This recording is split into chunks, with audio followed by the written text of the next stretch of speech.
আসসালামু আলাইকুম। সবাই কেমন আছেন? আশা করছি সবাই অনেক অনেক ভালো আছেন। আজকের পর্বে আপনাদের সাথে শেয়ার করব চুলায় তৈরি করা ৪ ডিমের ২ পাউন্ড স্পঞ্জ কেক রেসিপি। আশা করছি যারা নতুন কেক বানাতে একদমই পারদর্শী নয়, আজকের এই ভিডিও দেখার পর তারাও কিন্তু অনায়াসে কেক তৈরি করে নিতে পারবেন। এতটাই সহজভাবে আমি আজকে আপনাদের সাথে এই ভিডিওটা শেয়ার করেছি। আর এরকম কেক কিন্তু আমরা টুকটাক সবাই বানাতে খুবই পছন্দ করি। চলুন তাহলে কথা না বাড়িয়ে আমি কিভাবে এই কেকটি তৈরি করেছি তার রেসিপি দেখে নেই।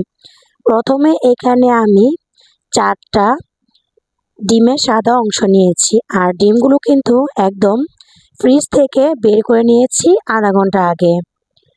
আর এখানে কিন্তু ৪টা ডিমের সাদা অংশই লাগবে, কোনো মতে কিন্তু কুসুম দেওয়া যাবে না। এখন আমি ইলেকট্রিক বিটার দিয়ে ডিমের সাদা অংশটাকে বিট করে নিব। প্রথমে আমি বিটারের স্পিড ২ রেখে প্রথমে আমি ডিমের সাদা অংশটাকে বিট করে নিচ্ছি। কোনো মতেই কিন্তু বিটারের স্পিড বাড়ানো যাবে না।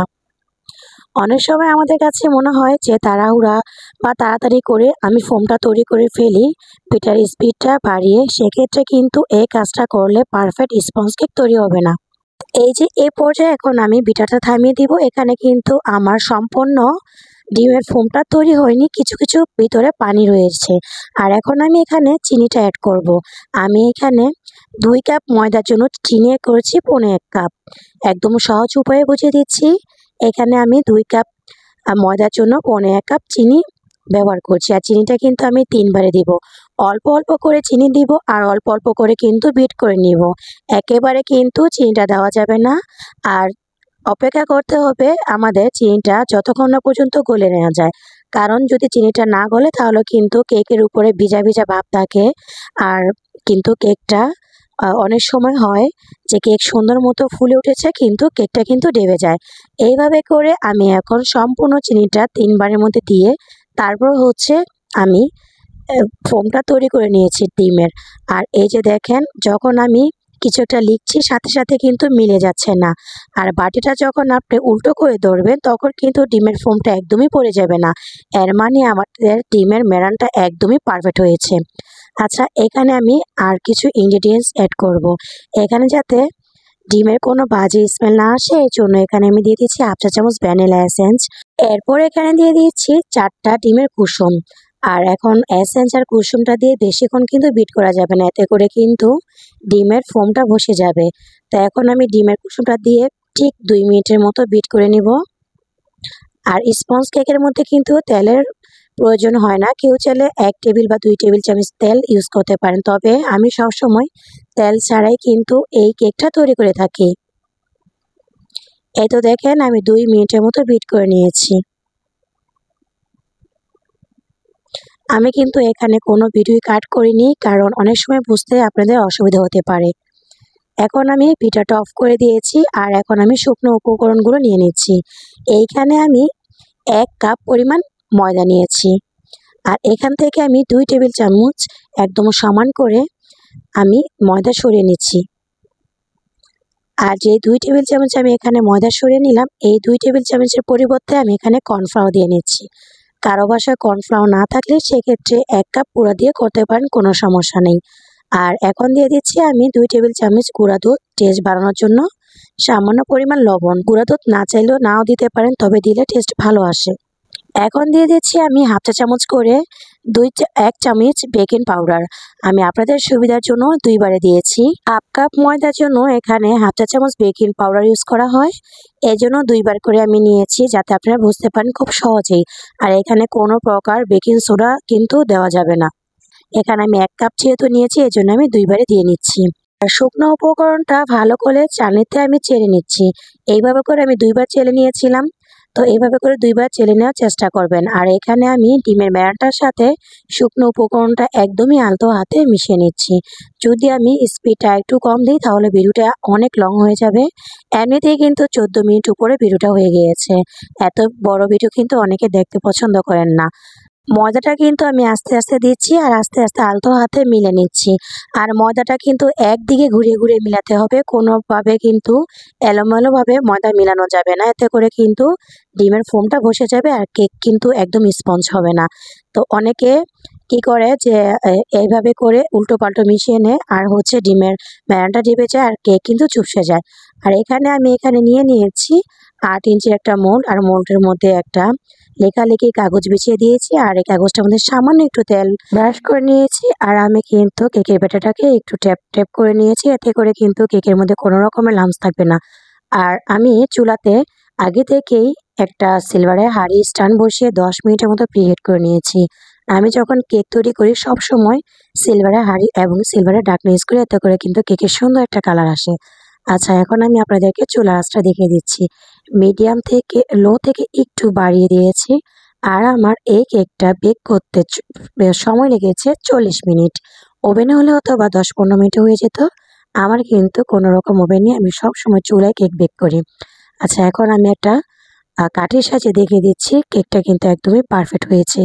আর এই কেকটাকে আমি ঢেকে ঠান্ডা করতে দিয়েছিলাম। আর আমার ছেলে ওপর থেকে কেকের যেই পরকটা পড়ে সেটা কিন্তু খেয়ে ফেলেছে। আসলে কেক বানালে আমি ঘরে এভাবে রাখতেই পারি না। ওরা একটু একটু করে চিমটি চিমটি দিয়ে কেকের সাইডগুলো খেয়ে ফেলে।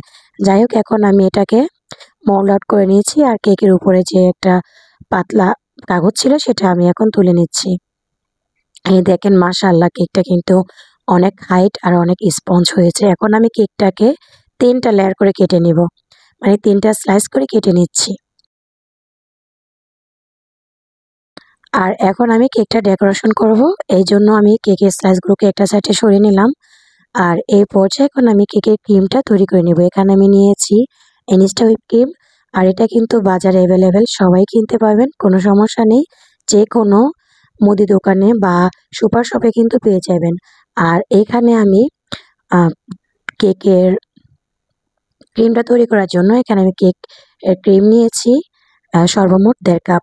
আর এটা একটু বড়া বরফ ছিল। তো এখন আমি ইলেকট্রিক বিটার দিয়ে কেকের ক্রিমটা বিট করে নিচ্ছি। প্রথমে আমি স্পিড কিন্তু 2 দিয়ে আস্তে আস্তে স্পিডটা বাড়িয়ে তারপর হচ্ছে এটা আমি বিট করে নেব। এই ক্ষেত্রে কিন্তু বিটারের স্পিড কোনো মতেই বাড়ানো যাবে না। এটাও কিন্তু আপনাকে এই ক্রিমটা ধৈর্য সহকারে আস্তে আস্তে কিন্তু তৈরি করে নিতে হবে। যখন একটু ফোম ফোম হবে তখন আপনি বিটারের স্পিড 3 বা 4 দিয়ে কিন্তু এটা করে নিতে পারেন, কোনো সমস্যা নেই। আর এই ক্রিমটার মধ্যে কিন্তু কোনো রকমের এসেন্স বা চিনি দেওয়ার কোনো প্রয়োজন হয় না। তবে কেউ চিনি বেশি খেতে চাইলে দিতে পারেন, তবে আমি কখনোই এখানে এসেন্স বা চিনি কোনো সময় ইউজ করি না। আচ্ছা, এখানে আমি একটা কেকের ডেকোরেশন করার জন্য আমি একটা বোর্ড নিয়ে নিয়েছি, আর বোর্ডটা নিয়েছি হচ্ছে 10 ইঞ্চি সাইজের। আর এখানে সামান্য একটু হুইপিং ক্রিম দিয়ে তারপর হচ্ছে কেকের একটা স্লাইস দিয়ে দিলাম। আর এখন আমি সুগার সিরাপ দিয়ে কেকটাকে ডেকোরেশন করে নিব। এখানে আমি সুগার সিরাপটা তৈরি করে নিয়েছি চিনি আর পানি মিলিয়ে। আর এখন আমি ব্রাশের সাহায্যে আস্তে আস্তে করে ভালো করে কেকের পিসটার মধ্যে আমি সুগার সিরাপটা দিয়ে নিচ্ছি। তারপর আমি এখানে আবার ক্রিম লাগিয়ে নিচ্ছি। এভাবে করে কিন্তু আমি 3টা পিসই এরকম করে দিব। আর হচ্ছে সুগার সিরাপ দিব, আবারও ক্রিম দিব, আবারও সুগার সিরাপ দিব। এরকম করে 3টা পিসই কিন্তু আমি কাভার করে নেব। এইভাবে করে কেকটাকে ক্রাম কোটিং করে আমি নর্মাল ফ্রিজে রেখে দিয়েছি আধা ঘন্টার মতো। কারো হাতে সময় বেশি থাকলে সেক্ষেত্রে 1 ঘন্টা রাখতে পারেন। এতে করে ক্রিমটা সুন্দর মতো সেট হয়ে যাবে। আর আপনি কিন্তু যখন ডেকোরেশন করবেন তখন কিন্তু একদম ফিনিশিংটা আনতে পারবেন। এখন আমি নিচের যে পার্টটা ছিল সেখানে সেই পার্টটা আমি উপরে দিয়ে দিচ্ছি। তো ফিরে এলাম আমি আধা ঘন্টা পর। এই দেখেন, ক্রিমটা কিন্তু অনেকটাই সেট হয়ে গিয়েছে। এখন আমি এটাকে ফিনিশিং দেব। এইভাবে করে ক্রিম নিয়ে আমি চারিদিকে আমি কভার করে দিচ্ছি। আর টার্ন টেবিলটা ঘুরিয়ে ঘুরিয়ে আমি ভালো করে ফিনিশিং দিয়ে নিচ্ছি।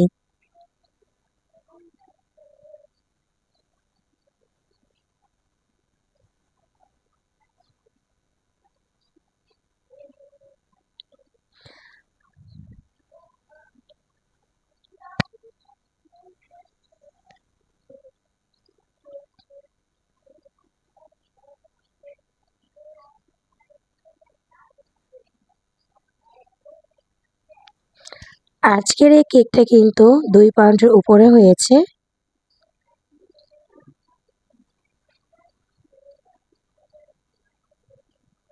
আপনাদের বোঝার সুবিধার জন্য আমি কিন্তু একটু স্লো করে দিয়েছি।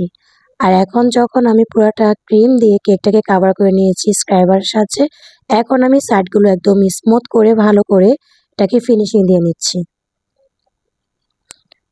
আমি একটা সাদামাটা ডিজাইন করব, এজন্য আমি ওপরে এরকম টার্ন টেবিলটা ঘুরিয়ে নাইফের সাহায্যে ভালো করে এটাকে উপর দিয়ে একটু ডিজাইন করে নিয়েছি। আর আজকের কেকটা আমি একটু মিষ্টি মিষ্টি টাইপের, মানে একটু পিঙ্কি পিঙ্কি টাইপের কালার করব। এজন্য এখানে আমি পিঙ্ক কালার দিয়ে ভালো করে একটা কালার নিয়ে আসার চেষ্টা করছি।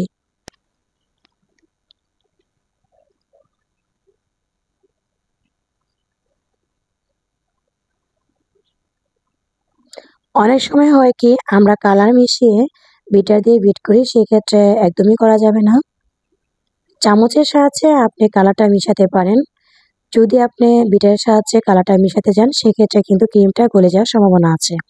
তো একটা গ্লাসের মধ্যে আমি পাইপিং ব্যাগ নিয়ে নিয়েছি। আর এখন আমি ক্রিমটা ভিতরে দিয়ে তারপরে আমি পাইপিং ব্যাগের ভিতরে ক্রিমটা ভরে নিচ্ছি।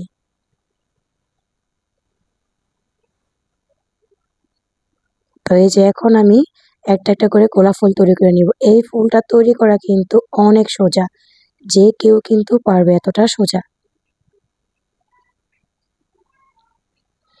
আমি তো কেক বানানোর পর আমি কখনোই কিন্তু কেক কিনে খাই না। আমার বাচ্চারা তো আমার হাতের কেক অনেক বেশি পছন্দ করে। তো এইভাবে করে কিন্তু আপনিও বাসায় আপনার বাচ্চাদেরকে কেক তৈরি করে দিতে পারবেন। তো এখন আমি এই নজলটা দিয়ে আমি নিচে বর্ডারটা করে নিচ্ছি। আসলে একটু খালি খালি লাগছিল, এই জন্য আমি একটু বর্ডার করে নিচ্ছি।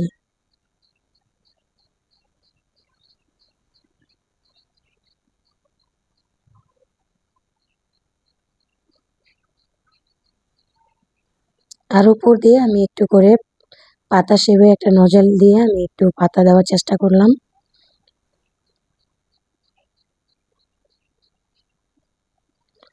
আর একটু উপর দিয়ে আমি একটু সুন্দর করে ডেকোরেশন করার চেষ্টা করলাম। আমি যেহেতু কোনো উপলক্ষে বানাইনি, ঘরে খাওয়ার জন্য এমনিতেই তৈরি করেছি, এজন্য আর কারোর নাম লিখিনি। তো উপরে আমি সুগার বল দিয়ে নিলাম বিভিন্ন কালারের। এভাবে করে আমি সম্পূর্ণ কেকটা তৈরি করে নিয়েছি। আর এই কেকটা যদি আপনি ফ্রিজে রেখে 1 থেকে 1.5 ঘন্টা বা 2 ঘন্টা পর খান, তাহলে কেকটা কিন্তু অরিজিনাল কেকের যে টেস্ট সেটা পাবেন। আজকের ভিডিওটা আপনাদের কাছে কেমন লেগেছে চাইলে ছোট্ট একটি কমেন্ট করে জানাতে পারেন। আর এরকম সহজ আর সুন্দর ভিডিও পেতে চাইলে আমার চ্যানেলটি সাবস্ক্রাইব করে নিতে পারেন। আর আজকের মতো এখানে বিদায় নিচ্ছি। ভালো থাকবেন সবাই, সুস্থ থাকবেন। আল্লাহ হাফেজ। আসসালামু আলাইকুম।